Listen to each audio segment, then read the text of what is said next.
प्राचीन काल में अवंतीपुर नाम का एक समृद्ध राज्य था, जहां महाराज वीरेंद्र सिंह राज करते थे। उनकी दो पुत्रियां थीं।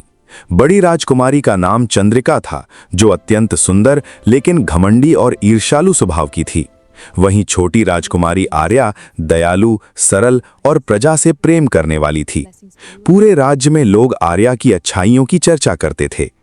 एक दिन अचानक राजमहल में हड़कंप मच गया, क्योंकि छोटी राजकुमारी आर्या रहस्यमय तरीके से गायब हो गई थी। महल के सैनिक उसे जंगलों, नदियों और पहाड़ों में ढूंढ रहे थे, लेकिन उसका कोई पता नहीं चला। उसी शाम घने जंगल में एक विशाल बरगद के नीचे राजकुमारी चंद्रिका बैठी हुई थी। उसके चेहरे पर अजीब सी मुस्कान थी और उसके हाथ में सोने का एक पिंजरा था, जिसमें एक सफेद हंस कैद था। वो हंस इंसानों जैसी आवाज में रो रहा था और बार बार मदद की गुहार लगा रहा था, लेकिन चंद्रिका उसकी पीड़ा देखकर भी हंस रही थी। आखिर उस हंस के पीछे क्या रहस्य था? क्या सचमुच राजकुमारी आर्या गायब हो चुकी थी, या उसके पीछे कोई भयानक साजिश छिपी थी? उसी राज्य के पास बसे एक छोटे से गांव में अर्जुन नाम का एक गरीब लक्कड़हारा रहता था। उसके माता पिता का देहांत बचपन में ही हो चुका था और वो अपनी कठोर सौतेली माँ जमुना के साथ रहता था। जमुना हमेशा अर्जुन को ताने देती और छोटी छोटी बातों पर मारती रहती थी। एक दिन अर्जुन जंगल में लकड़ियां काटने गया हुआ था। तभी उसकी नजर दूर एक घायल हिरण पर पड़ी। वो हिरण डर के मारे भागता हुआ घने जंगल की ओर चला गया। अर्जुन उसके पीछे दौड़ पड़ा ताकि उसे बचा सके। दौड़ते दौड़ते वो जंगल के उस हिस्से में पहुंच गया जहां उसने पहली बार राजकुमारी चंद्रिका को देखा। चंद्रिका के पास वही सुनहरा पिंजरा था जिसमें सफेद हंस कैद था। अर्जुन उस हंस को देखकर हैरान रह गया, क्योंकि उसने कभी किसी को हंस को पिंजरे में कैद करते नहीं देखा था। हंस की आंखों से लगातार आंसू बह रहे थे। अर्जुन ने धीरे से पूछा, राजकुमारी जी, ये हंस इतना दुखी क्यों है? चंद्रिका ने चालाकी से मुस्कुराते हुए कहा, अगर तुम्हें ये हंस इतना पसंद है तो तुम इसे ले जा सकते हो। अर्जुन घबरा गया। उसने हाथ जोड़कर कहा, मेरे पास इसे खरीदने के लिए पैसे नहीं हैं, मैं तो एक गरीब लक्कड़हारा हूं।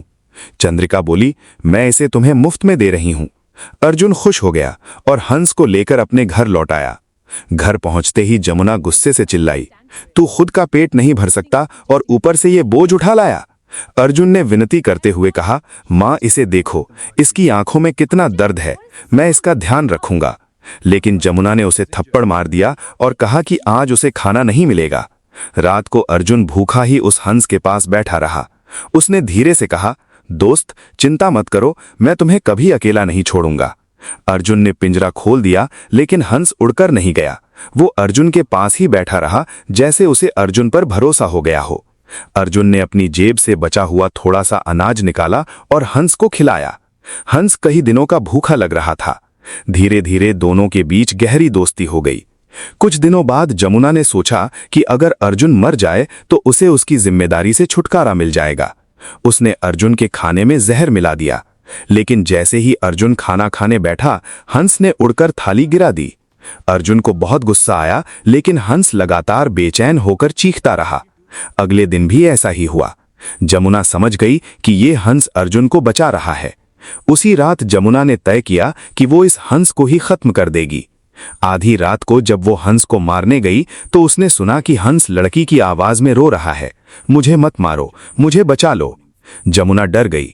उसे समझ आ गया कि इस हंस के पीछे कोई रहस्य जरूर है। अगले ही पल वो जंगल में रहने वाले एक काले जादूगर के पास पहुंची। जादूगर ने उसकी बात सुनकर कहा, जिस हंस की बात तुम कर रही हो वो कोई साधारण पक्षी नहीं है, वो अवंतीपुर की छोटी राजकुमारी आर्या है। जमुना हैरान रह गई। तब जादूगर ने पूरी कहानी बताई। कुछ समय पहले महाराज वीरेंद्र सिंह ने तय किया था कि उनकी दोनों बेटियों में से जो सबसे दयालु और योग्य होगी वही राज्य की उत्तराधिकारी बनेगी।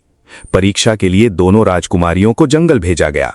वहां एक बूढ़ा भिखारी उनके सामने मदद मांगने आया।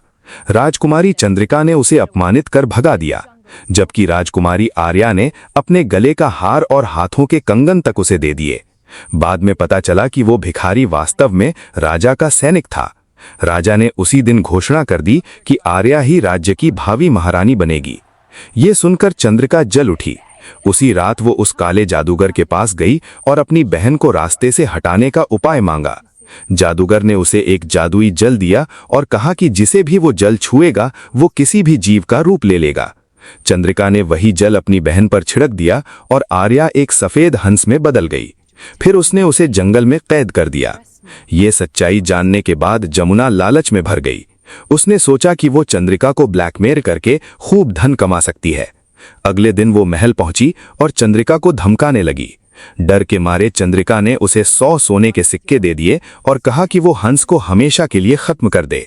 लेकिन महल की एक दासी सुरभि ने ये सब सुन लिया। सुरभि राजकुमारी आर्या से बहुत प्रेम करती थी, क्योंकि आर्या हमेशा गरीबों और सेवकों की मदद करती थी। उसने तय किया कि वो किसी भी हालत में राजकुमारी को बचाएगी। आधी रात को जमुना हंस को एक रहस्यमयी गुफा में ले गई। वहां उसने जादुई जल छिड़का और हंस एक चमकते हुए पिंजरे में कैद हो गया। दूर खड़ी सुरभि ने ये सब देख लिया। अगली सुबह जब अर्जुन को हंस नहीं मिला तो वह रोने लगा। तभी सुरभि ने आकर उसे पूरी सच्चाई बता दी। अर्जुन की आंखों से आंसू बहने लगे। उसने कहा, अगर वो सच में राजकुमारी हैं तब भी मेरे लिए वो मेरी दोस्त हैं, मैं उन्हें बचाकर रहूंगा। सुरभि ने बताया कि उस जादुई कैद को तोड़ने के लिए अर्जुन को पहाड़ों में रहने वाले एक संत के पास जाना होगा। अर्जुन कई दिनों तक जंगल और पहाड़ पार करता हुआ उस संत के आश्रम तक पहुंचा। संत ने उसकी सच्चाई और साहस देखकर उसे एक दिव्य कमल का फूल दिया और कहा, ये फूल पवित्र शक्तियों से भरा है। जैसे ही इसे उस जादुई पिंजरे के पास ले जाओगे सारी काली शक्तियां नष्ट हो जाएंगी। अर्जुन तुरंत गुफा की ओर भागा। वहां उसने देखा कि हंस दर्द से तड़प रहा है। अर्जुन ने दिव्य फूल पिंजरे के पास रखा। अचानक तेज प्रकाश फैला और अगले ही पल हंस राजकुमारी आर्या के रूप में बदल गया। अर्जुन उसे देखकर हैरान रह गया। आर्या ने भावुक होकर कहा, तुमने मेरी जान बचाई, तुम सच में बहुत नेक दिल इंसान हो। लेकिन तभी काला जादूगर वहां प्रकट हो गया। उसने गुस्से में हमला करना चाहा। अर्जुन ने तुरंत वो दिव्य फूल उसकी ओर फेंक दिया। फूल के स्पर्श करते ही जादूगर के शरीर में आग लग गई और कुछ ही पलों में वो राख बन गया। उसकी सारी काली शक्तियां खत्म हो गईं। इसके बाद अर्जुन और राजकुमारी आर्या महल पहुंचे और महाराज को सारी सच्चाई बता दी। राजा ये सुनकर क्रोधित हो उठे। उन्होंने चंद्रिका को बुलाया। चंद्रिका डर से कांपने लगी। राजा ने कठोर स्वर में कहा, जिसने अपनी ही बहन के साथ विश्वासघात किया हो वो इस राज्य पर शासन करने योग्य नहीं।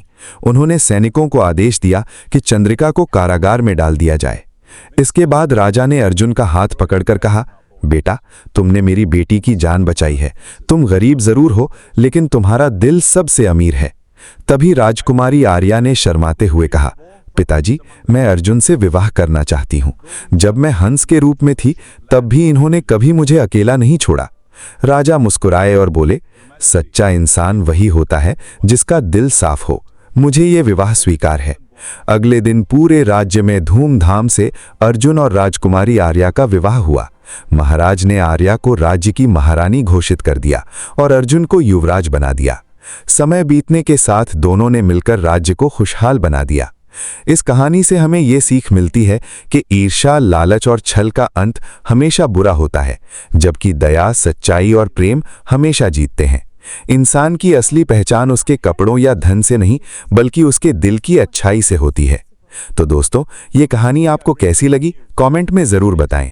और यदि आप हमारे चैनल पर पहली बार आए हैं तो प्लीज़ वीडियो को लाइक, शेयर और चैनल को सब्सक्राइब ज़रूर करें। हम मिलते हैं आपसे ऐसी ही दूसरी रोचक और ज्ञानवर्धक कहानी में। तब तक के लिए बाय बाय, टेक केयर।